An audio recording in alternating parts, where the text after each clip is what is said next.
नमस्कार साथियों आज का वीडियो एसएससी एमटीएस एग्जाम 2024 को देखते हुए कुछ चुनिंदा प्रश्नों पर आधारित है। जी हाँ, प्रीवियस ईयर्स का जो आपका एग्जाम का पैटर्न रहा है, ठीक है, इस बार जो एग्जाम का पैटर्न चल रहा है उस पैटर्न को देखते हुए कुछ विशेष चुनिंदा प्रश्नों पर आज का वीडियो आधारित है। एक ही वीडियो में सारे प्रश्नों को लेना संभव नहीं है, लेकिन कुछ ऐसे प्रश्नों को चुन करके आज के वीडियो में शामिल किया गया है जो कि एसएससी के लिए बहुत ही फेवरेट क्वेश्चन है और बार बार रिपीट होते हैं, बार बार आते हैं। कुछ ऐसे ही प्रश्नों पर आज हम निगाह डालने वाले हैं, ठीक है।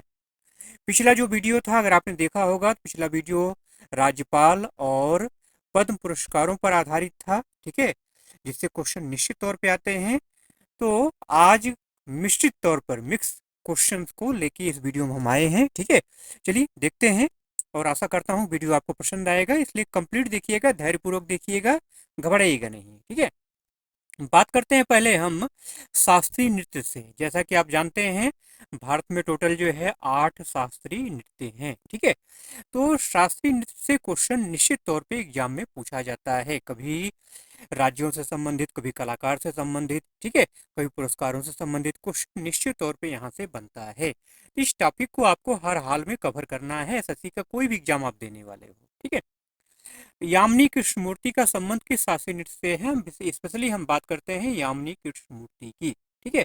बार बार पूछा जाता है, क्यों पूछा जाता है? क्योंकि यामिनी कृष्णमूर्ति का संबंध है दो शास्त्रीय नृत्यों से है, भरतनाट्यम और कुचिपुड़ी। मात्र एक ऐसी कलाकार है यामिनी कृष्णमूर्ति जिनका संबंध भरतनाट्यम और कुचिपुड़ी दोनों से है, ठीक है।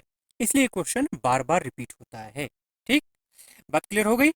तो यामिनी कृष्णमूर्ति को साल 1968 में पद्मश्री दिया गया था, 2001 में पद्म भूषण और 2016 में पद्म विभूषण से सम्मानित किया गया, ठीक है। ये कुछ महत्वपूर्ण बातें जो आपको एक्स्ट्रा बता रहा हूँ, ये आपको विशेष तौर पर ध्यान रखना है, ठीक है। वहीं अगर बात करें 1977 में, तो 1977 में आपको संगीत नाटक अकादमी पुरस्कार से भी सम्मानित किया गया था, ठीक है। अगला प्रश्न की बात करते हैं तो मौलिक कर्तव्य। मौलिक कर्तव्य से क्वेश्चन निश्चित तौर पे आता ही आता है, एसएससी का कोई भी एग्जाम हो, ठीक है। तो टोटल डिटेल में हम बात करेंगे मौलिक कर्तव्य के बारे में, सारी चीजें कवर करेंगे आज जो है, ठीक है। देखिए, मौलिक कर्तव्यों का जो प्रावधान है, अगर बात करें तो मौलिक कर्तव्यों का विचार रूस के संविधान से लिया गया है। अक्सर क्वेश्चन पूछा जाता है कि मौलिक कर्तव्य का विचार या मौलिक कर्तव्य किस देश के संविधान से लिया गया है, तो रूस आपको ध्यान में रखना है, ठीक है। तत्कालीन सोवियत संघ, मतलब उसमें उसको सोवियत संघ कहा जाता था, इसमें रूस कहा जाता है, ठीक है। अब यहाँ पे पूछा जाता है कि मौलिक कर्तव्यों को संविधान में कब शामिल किया गया, तो 42वां जो संविधान संशोधन हुआ था 1976 में, ठीक है। तो सरदार स्वर्ण सिंह समिति की सिफारिशों के आधार पर भाग 4 में इसको शामिल किया गया। इसमें एक चीज मैंने यहाँ पे लिखा नहीं है, लेकिन जान लीजिए उसमें प्राइम मिनिस्टर इंदिरा गांधी की सरकार थी, ठीक है, और देश में आपातकाल लगा हुआ था, ठीक है। तो ये भी आपको ध्यान में रखना है। मूल रूप से मौलिक कर्तव्यों की संख्या उस समय कितनी थी? 10 थी। 86वां जो संविधान संशोधन हुआ है 2002 में जो है, उसके द्वारा एक मौलिक कर्तव्य और जोड़ा गया, ठीक है। इस तरह से वर्तमान में टोटल कितने मौलिक कर्तव्य हैं? 11 हैं।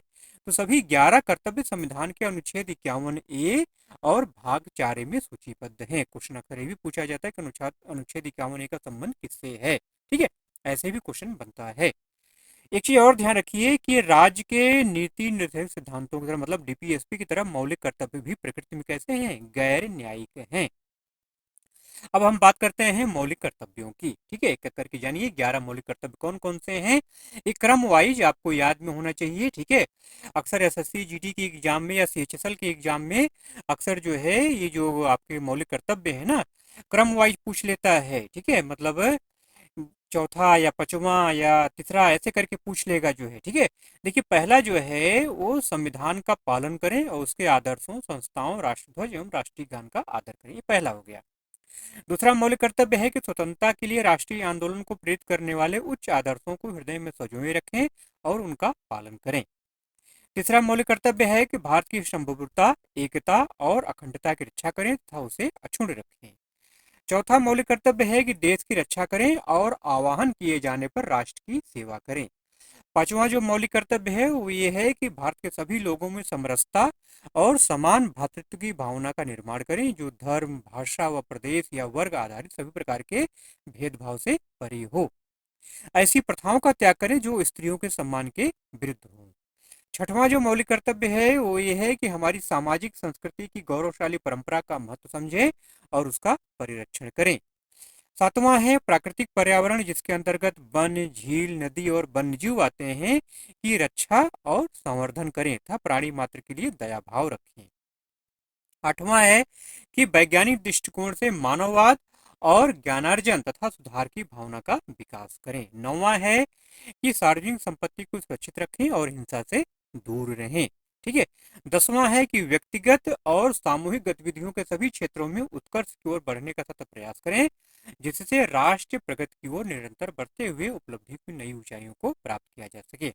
11वां और अंतिम मौलिक कर्तव्य है कि 6 से 14 वर्ष की आयु के बीच के अपने बच्चों को शिक्षा के अवसर प्रदान करना। जो 86वां संविधान संशोधन हुआ है 2002 में, उसके द्वारा 11वां मौलिक कर्तव्य जोड़ा गया, जो कि बहुत महत्वपूर्ण है, बार बार पूछा जाता है। ठीक है। तो ये मौलिक कर्तव्य की पूरी कहानी आपको मैंने बता दी, ये आपको ध्यान में रखना है। अगला प्रश्न है कि भारत सरकार अधिनियम से क्वेश्चन निश्चित तौर पे बनता है। ठीक है। देखिए, भारत सरकार अधिनियम 1935 में ब्रिटिश संसद द्वारा पारित किया गया और 1937 में लागू हुआ। अब बात करें किसके नेतृत्व में, किसने इसको किया जो है, तो लॉर्ड लिन थी, लॉर्ड लिन ली थगो के नेतृत्व में एक संयुक्त चयन समिति की रिपोर्ट पर आधारित था भारत सरकार अधिनियम 1935। ठीक है। 1935 के भारत सरकार अधिनियम ने भारत के शासन स्वरूप को संघीय स्वरूप में बदल दिया। केंद्र और राज्य की शक्तियों को अलग कर दिया गया और राज्य केंद्र सरकार के अधीन चलेगा। ठीक है। अगला प्रश्न है कि माइक्रो फाइनेंस का कार्य या जनक। देखिए, अगर हम इकोनॉमिक्स की बात करें तो इकोनॉमिक्स में माइक्रो फाइनेंस बहुत ही महत्वपूर्ण सेक्टर है, बहुत ही महत्वपूर्ण प्रश्न है। यहाँ से क्वेश्चन निश्चित तौर पे बनता है माइक्रो फाइनेंस। ठीक है। माइक्रो फाइनेंस का कार्य क्या है या माइक्रो फाइनेंस के जनक कौन है, ठीक है, इसके बारे में हम बात करते हैं।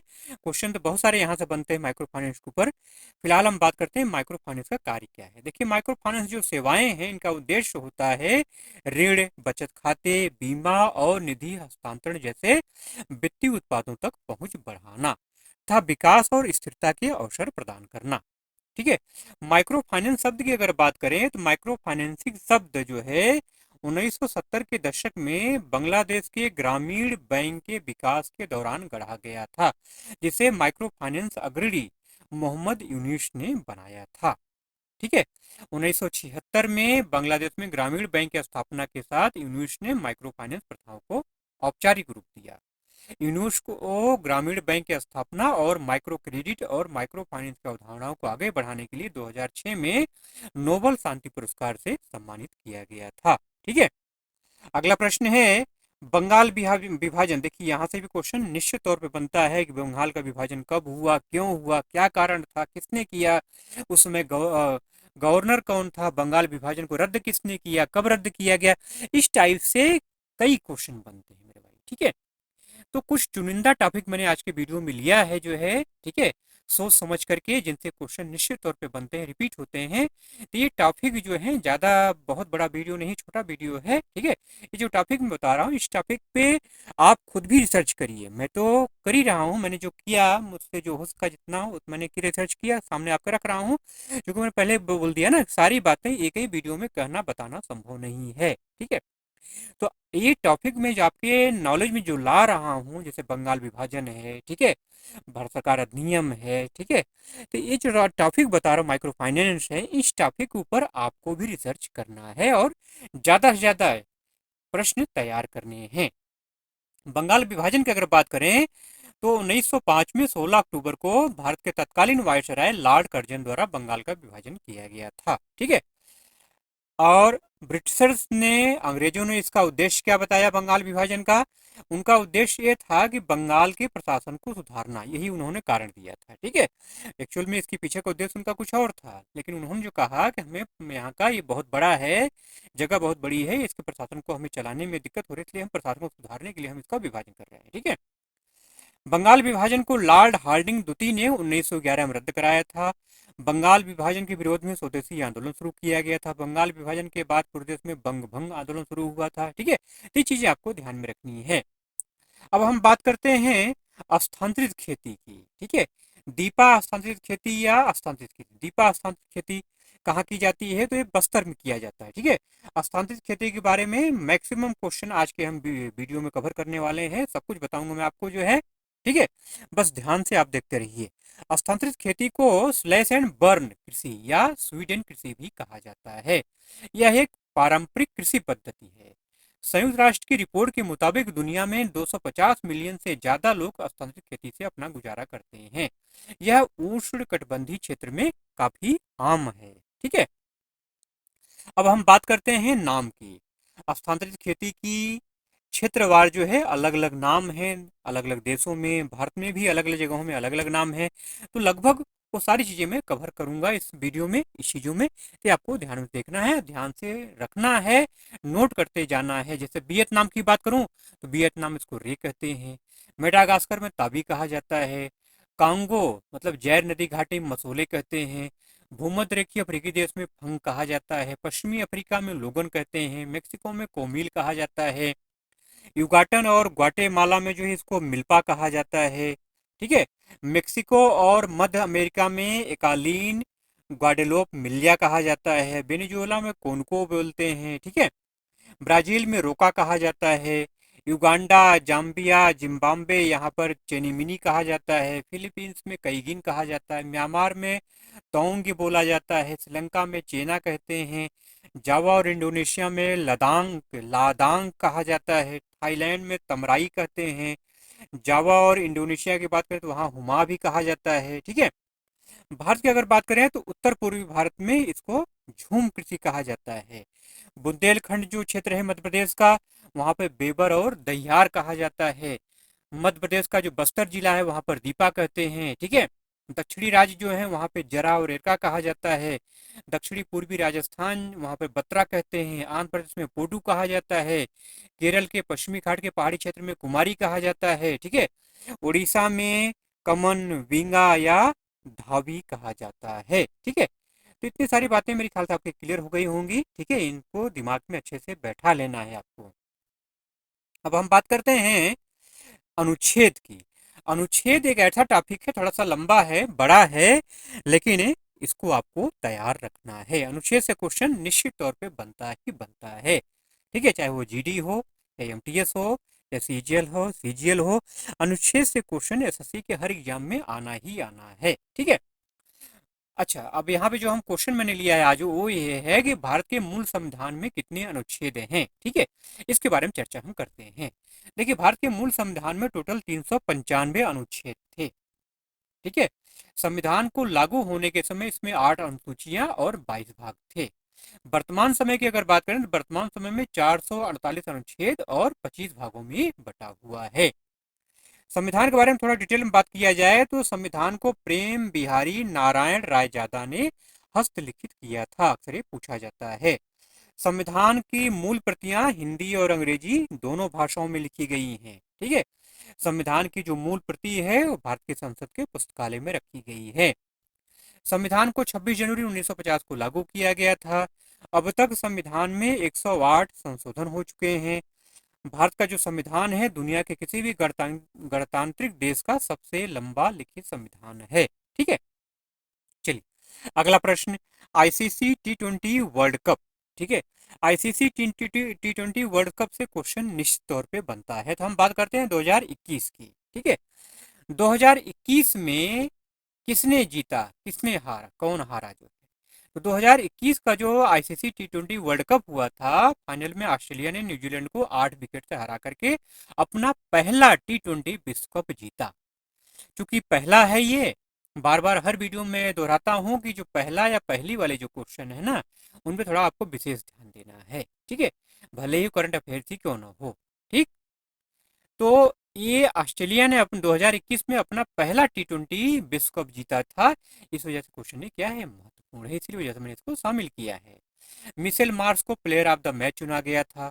भारत ने 2007 और 2024 में T20 वर्ल्ड कप खिताब जीता है। 2024 चल रहा है, विराट कोहली के नेतृत्व में T20 वर्ल्ड कप भारत ने शानदार ढंग से जीता। उसके बाद विराट कोहली ने क्या किया, संन्यास भी ले लिया। चलिए अगला प्रश्न है कि देश में कितने राष्ट्रीय बैंक हैं या किसी भी देश में कितने केंद्रीय बैंक हो सकते हैं, दोनों बातों पर आप चर्चा करेंगे। ठीक है, भारत की अगर बात करें तो भारत में टोटल इसमें 12 राष्ट्रीय बैंक हैं। ठीक है, कितने बैंक हैं, 12 राष्ट्रीय बैंक हैं। कौन कौन से हैं, Bharatiya State Bank, Bank of Baroda, Central Bank of India, Canara Bank, Punjab National Bank, Bank of Maharashtra, Union Bank of India, UCO Bank, Indian Bank, Punjab and Sindh Bank, Bank of India, Indian Overseas Bank. ठीक है, इन बैंकों को सार्वजनिक क्षेत्र के बैंक मतलब इनको पीएसबी भी कहा जाता है। क्यों कहा जाता है, इनमें भारत सरकार के पास ज्यादातर शेयर होते हैं। आमतौर पे 51% शेयर क्या होता है, गवर्नमेंट के पास होता है। ठीक है, सीधे तौर पे सरकारी नियंत्रण नहीं होते हैं, लेकिन सरकार में प्राथमिक हितधारक होती है। ठीक है, अब हम बात करते हैं केंद्रीय बैंक की। देखिए, भारतीय रिजर्व बैंक भारत का केंद्रीय बैंकिंग प्राधिकरण है। इसकी स्थापना कब हुई थी, अप्रैल 1935 में हुई थी। किसी भी देश में केवल एक केंद्रीय बैंक होता है। केंद्रीय बैंक को रिजर्व बैंक, राष्ट्रीय बैंक या मौद्रिक प्राधिकरण भी कहा जाता है। यह एक सरकारी संस्था है जो किसी भी देश या देशों के समूह की मुद्रा को बनाए रखती है। नोट जो करेंसी छापी जाती है वो केंद्रीय बैंक ही छापता है। प्लासी के युद्ध के बारे में बात करते हैं। प्लासी के युद्ध से क्वेश्चन निश्चित तौर पे बनता है। ठीक है, तराइन का युद्ध, प्लासी का युद्ध। ठीक है, क्वेश्चन निश्चित तौर पे यहाँ से आता है। प्लासी का युद्ध कब हुआ था, किसके बीच में हुआ था, कहाँ हुआ था, कौन हारा कौन जीता, इस टाइप से क्वेश्चन निश्चित तौर पे बनते हैं। तो देखिए, प्लासी का युद्ध बंगाल के नवाब सिराजुद्दौला और ब्रिटिश ईस्ट इंडिया कंपनी के बीच 23 जून 1757 को लड़ा गया था। इस युद्ध में Robert Clive British east India company की सेना का नेतृत्व किया था। ठीक है, नवाब सिराजुद्दौला की सेना में बंगाली सरदार, सैनिक, फ्रांसीसी ईस्ट इंडिया कंपनी के सैनिक और डच ईस्ट इंडिया कंपनी के सैनिक शामिल थे। इस युद्ध में अंग्रेजों की जीत हुई। इस जीत के बाद अंग्रेजों ने बंगाल पर नियंत्रण हासिल कर लिया और पूरे भारत में अपना प्रभुत्व स्थापित किया। ठीक है, अगला प्रश्न है कि नमक सत्याग्रह का नेतृत्व किसने किया। महात्मा गांधी से क्वेश्चन, चाहे महात्मा गांधी का आंदोलन हो, ठीक है, या उनकी पुस्तकें हो, निश्चित तौर पे क्वेश्चन बनता ही बनता है। ठीक है, और हमेशा बनता है, हर साल बनता है, हर शिफ्ट में बनता है। नमक सत्याग्रह की हम बात करेंगे आज जो है। नमक सत्याग्रह जिसे डांडी मार्च भी कहते हैं, नमक मार्च भी कहा जाता है। ठीक है, डांडी सत्याग्रह भी कहा जाता है। इसका नेतृत्व किसने किया, मोहनदास करमचंद गांधी मतलब महात्मा गांधी ने किया।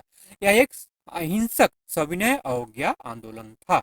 ठीक है, डांडी मार्च या नमक सत्याग्रह 12 मार्च 1930 को साबरमती में महात्मा गांधी द्वारा शुरू किया गया था और यह डांडी नवसारी में 5 अप्रैल 1930 तक चला। गांधी जी द्वारा शुरू की गई डांडी यात्रा के समय लॉर्ड इरविन भारत का वायसराय था, ये भी आपको ध्यान में रखना है। ठीक है, 12 मार्च को गांधी जी ने अपनी ऐतिहासिक डांडी यात्रा गुजरात समुद्र तट पर शुरू की, जहां 6 अप्रैल को उन्होंने सार्वजनिक रूप से नमक कानून का उल्लंघन किया। इस आंदोलन में गांधी जी और उनके अनुयायियों ने साबरमती आश्रम से डांडी तक 240 मील की पैदल यात्रा की थी। ठीक है, अगला क्वेश्चन महात्मा गांधी से संबंधित है। माई एक्सपेरिमेंट विथ ट्रुथ किसकी आत्मकथा है, सत्य के साथ मेरा प्रयोग। तो मोहनदास करमचंद गांधी की आत्मकथा है जो बचपन से लेकर के अपने जीवन के प्रारंभिक स्वतंत्रता संघर्षों को कवर करती है। ठीक है, मूल रूप से यह गुजराती भाषा में लिखा गया था और 1925 से 1929 तक उनकी पत्रिका नवजीवन में साप्ताहिक किस्तों में प्रकाशित हुआ। बाद में इसको पुस्तक का रूप दिया गया। ठीक है, अगला प्रश्न है कि मेजर ध्यानचंद सबसे पहले किस ओलंपिक में खेले थे। मेजर ध्यानचंद से संबंधित क्वेश्चन निश्चित तौर पे आता हो, चाहे उनकी आत्मकथा हो, चाहे उनका गोल हो, चाहे उनका खेल हो, चाहे उनके ओलंपिक पदक हो। ठीक है, क्वेश्चन निश्चित तौर पे आता है। यही नहीं, मेजर ध्यानचंद पुरस्कार, इससे क्वेश्चन निश्चित तौर पर बनता है। ठीक है, मेजर ध्यानचंद पुरस्कार का नाम पहले क्या था, इससे क्वेश्चन बनता है। ये चीजें आपको ध्यान में रखनी है। लगभग कुछ टॉपिक जो है कवर करेंगे अभी हम यहाँ पे मेजर ध्यानचंद से संबंधित। ठीक है, देखिए मेजर ध्यानचंद ने सबसे पहले जो ओलंपिक खेला था वो एम्स्टर्डम ओलंपिक 1928 में खेला था। ठीक है, मेजर ध्यानचंद ने देश को ओलंपिक में 3 बार पदक दिलाया। पहला पदक 1928 में, ठीक है, एम्स्टर्डम में जो खेला था उन्होंने। दूसरा पदक उन्होंने 1932 में, ठीक है, दिलाया। तीसरा पदक तीसरा, ये तीनों स्वर्ण पदक हैं। तीसरा स्वर्ण पदक उन्होंने 1936 में दिलाया भारत को। ठीक है, 29 अगस्त को मेजर ध्यानचंद का जन्मदिन रहता है, जिसे अब हम लोग क्या कहते हैं, राष्ट्रीय खेल दिवस मतलब नेशनल स्पोर्ट डे के तौर पे मनाया जाता है। इसके अलावा खेल में शानदार प्रदर्शन करने वाले खिलाड़ी को भी उनके नाम से जुड़ी और खेल की सबसे बड़ी अवार्ड से नवाजा जाता है। खेल की सबसे बड़ी अवार्ड पूछा जाता है क्वेश्चन कि खेलों का सबसे बड़ा पुरस्कार कौन सा है, जैसे कि देश का, भारत देश का सबसे बड़ा पुरस्कार कौन सा है, भारत रत्न है। वैसे ही खेल का सबसे बड़ा पुरस्कार कौन सा है, मेजर ध्यानचंद खेल रत्न पुरस्कार। ठीक है। इसी पुरस्कार को पहले क्या क्या क्या कहा जाता था, राजीव गांधी खेल रत्न पुरस्कार कहा जाता था, जिसका नाम बदल करके क्या कर दिया गया, मेजर ध्यानचंद खेल रत्न पुरस्कार। ठीक है। बात करते हैं आत्मकथा की। मेजर ध्यानचंद की आत्मकथा का शीर्षक क्या है, गोल है। ठीक है। भारत सरकार ने 1556 में मेजर ध्यानचंद को भारत के तीसरे सर्वोच्च नागरिक सम्मान पद्म भूषण से सम्मानित किया था। ठीक है। अब हम बात करते हैं भारत सरकार अधिनियम 1858 की। अभी हमने ऊपर बात किया था भारत सरकार अधिनियम 1535 की। अब हम बात करते हैं भारत सरकार अधिनियम 1858 की। भारत सरकार अधिनियम 1858 ब्रिटिश संसद का एक अधिनियम था जिसने ईस्ट इंडिया कंपनी की सरकार और क्षेत्रों को ब्रिटिश क्राउन में हस्तांतरित कर दिया। मतलब अभी तक जो ईस्ट इंडिया का शासन करती थी भारत पर जो है, इस अधिनियम के द्वारा ये शासन किसके हाथ में चला गया, ब्रिटिश क्राउन के हाथ में चला गया। अगला प्रश्न है कि कथक कलाकार जानकी प्रसाद का संबंध किस घराने से है। घराने से क्वेश्चन निश्चित तौर पे आते हैं मेरे भाई। तो जितने घराने हैं, चाहे वो लखनऊ घराना हो, बिंदादिर घराना हो, बनारस घराना हो, ठीक है, इनसे संबंधित ग्वालियर घराना हो, इनसे संबंधित जो भी क्वेश्चन हैं उनको तैयार करना है। घराने से संबंधित जो भी क्वेश्चन है उनको रट लेना है। ठीक है। तो कथक कलाकार जानकी प्रसाद का संबंध किस घराने से है, बनारस घराने से है। सितारा देवी का संबंध किस शासनी से है, कथक से है। ठीक है। सितारा देवी के बारे में कुछ और जान लीजिए। महत्वपूर्ण बात जो है, जब इनकी उम्र 16 वर्ष की थी तो इनके नृत्य को देख करके, इनके परफॉर्मेंस को देख करके गुरुदेव रविन्द्रनाथ ठाकुर ने इन्हें नृत्य सामग्री कह करके संबोधित किया था। अगला प्रश्न है कि मुगल काल में दीवाने आला या दीवान किसे कहा जाता था।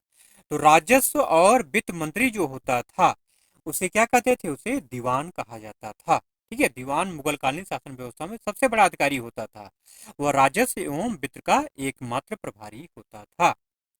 अगला प्रश्न है कि सिक्किम के वर्तमान राज्यपाल कौन है। राज्यपाल के ऊपर पिछला वीडियो मैंने जो बनाया था और राज्यपाल पर ही आधारित था जो है, आपने नहीं देखा है तो अब से देख लीजिए उसको और मजबूत कर लीजिए। ठीक है।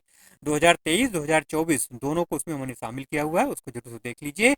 सिक्किम के वर्तमान राज्यपाल कौन है, ओम प्रकाश माथुर हैं। ठीक है। 1951 में महिला साक्षरता दर कितना था। ठीक है। साक्षरता दर की बात की जाए तो 1951 में भारत की साक्षरता दर जो थी 18.33% थी और महिलाएं जो है 9% साक्षर थी। अब हम 2011 की अगर बात करें तो भारत 2011 में भारत की जो महिला साक्षरता दर थी वो 65.46% थी, पुरुषों की 82.14% थी। ठीक है। केरल की साक्षरता दर देश में सबसे अधिक थी, 93.91% थी और बिहार में साक्षरता दर सबसे कम 63.82% थी। ठीक। चलिए, ये कुछ फैक्ट हो गई साक्षरता दर के बारे में। अब बात करते हैं अनुच्छेद पे, फिर आ जाइए एक बार जो है, अवसर की समानता का संबंध किस अनुच्छेद से है। ठीक है। तो अनुच्छेद 16, एक वीडियो में सारे अनुच्छेद को कवर करना संभव नहीं है। ठीक है। तो भारतीय संविधान के अनुच्छेद 16 में सार्वजनिक रोजगार के क्षेत्र में अवसर की समानता का वर्णन किया गया है।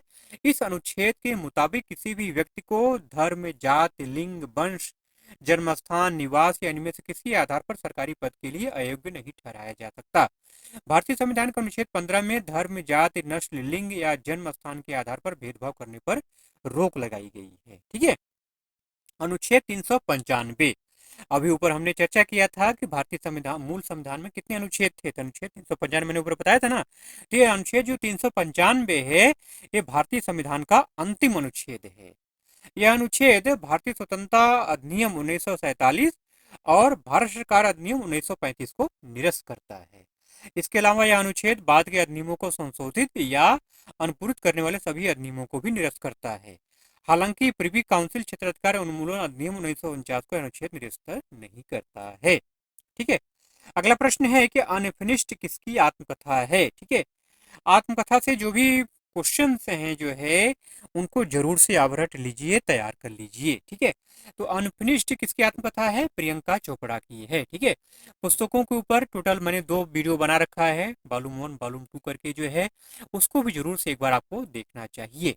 ठीक है, तो अनफिनिश्ड किसकी आत्मकथा है? प्रियंका चोपड़ा की। अनफिनिश्ड अ मेमायर आत्मकथा, बॉलीवुड अभिनेत्री और निर्माता प्रियंका चोपड़ा जोनास की आत्मकथा है अनफिनिश्ड। ठीक है, अगला प्रश्न है हड़प्पा से जो है कि कौन सा गढ़ के बिना एकमात्र हड़प्पा शहर है?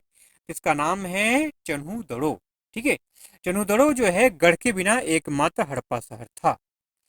चन्हूदड़ो जो है ये सिंधु नदी किनारे बसा था और पाकिस्तान के सिंध प्रांत में मोहनजोदड़ो के पास स्थित है। चन्हूदड़ो की खोज 1931 में एन.जी. मजूमदार ने की थी। अब हम कुछ और बात कर लेते हैं हड़प्पा शहर की जो है, जैसे लोथल। लोथल जो है बंदरगाह वाला एकमात्र हड़प्पा शहर था। यह गुजरात के साबरमती नदी किनारे बसा था।